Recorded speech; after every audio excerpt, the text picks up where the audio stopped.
Did you know that one woman changed the face of American education? Meet St. Elizabeth Ann Seton. She was born into New York City high society in 1774, a time when the world was rapidly changing and new ideas about education and faith were beginning to take root.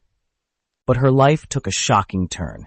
After losing her mother at just 3 years old, she faced unimaginable hardships that would shape her character and future. Elizabeth was not only faced with the pain of loss, but also the societal expectations of her time. She married William Magee Seton in 1794, and together they took on a big family responsibility, raising William's 7 half-siblings, the children of his father's remarriage.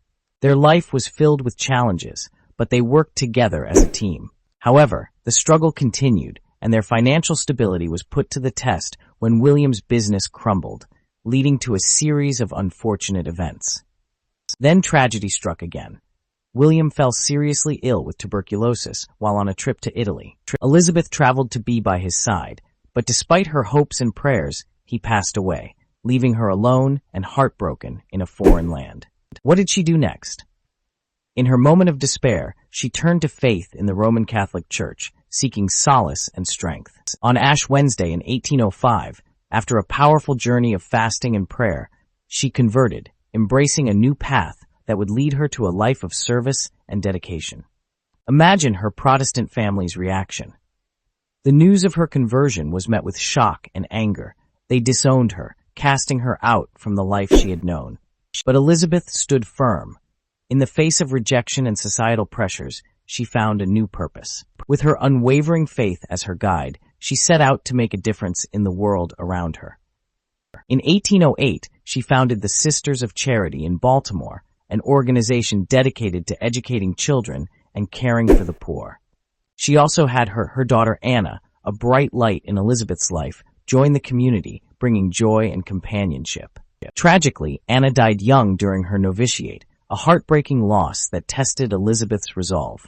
Yet, Elizabeth's resilience was amazing. Despite losing her child, she continued on, driven by her commitment to her mission and the love she had for those she served. She took on the role of superior, even when she didn't want it, feeling the weight of responsibility on her shoulders.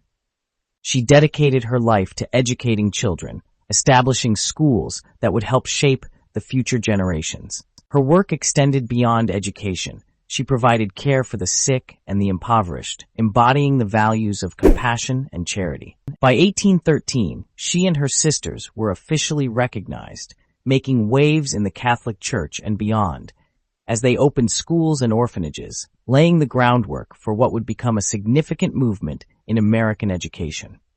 But her struggles didn't end there.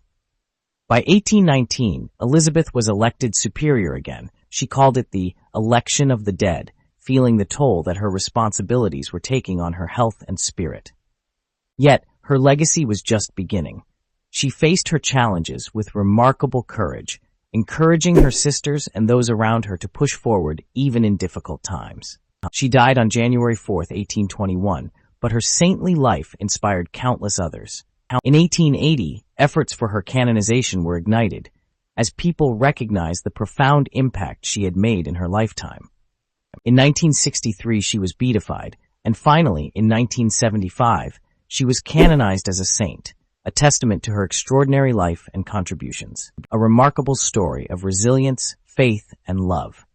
Today, her impact is felt in countless educational institutions across the globe, with schools named after her and her teachings continuing to inspire educators and students alike. St. Elizabeth Ann Seton stands as a pioneer for women in education, a symbol of hope and a saintly life that we can all relate to, filled with unwavering faith. Her story serves as a reminder that no matter the obstacles we face, we can rise above and make a difference. What does her story inspire in you? Are you ready to make a difference in the world? Let her life fuel your passion to serve others. So, how will you follow in her footsteps? Share your thoughts below. Consider how you can be a source of light in your community, just as Elizabeth was. Whether it's through education, charity, or simply being there for someone in need, every act of kindness counts. Your journey can begin today. St. Elizabeth Ann Seton, pray for us. In 1882, her journey to sainthood began. 3 miracles marked her pathway to sainthood. A child healed from leukemia, a woman from cancer, and a man from a brain infection. But her story isn't just about miracles. I think she is such a popular saint because so many people can relate to her.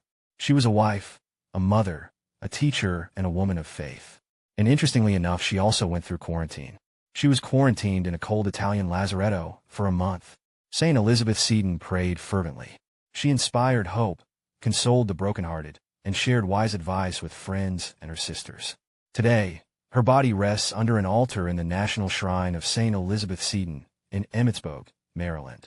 I would like to close out this video with one of her quotes. "I am satisfied to sow in tears if I may reap in joy. And when all the wintry storms of time are past, we shall enjoy the delights of an eternal spring." Let's continue to learn about a new saint every day. God bless.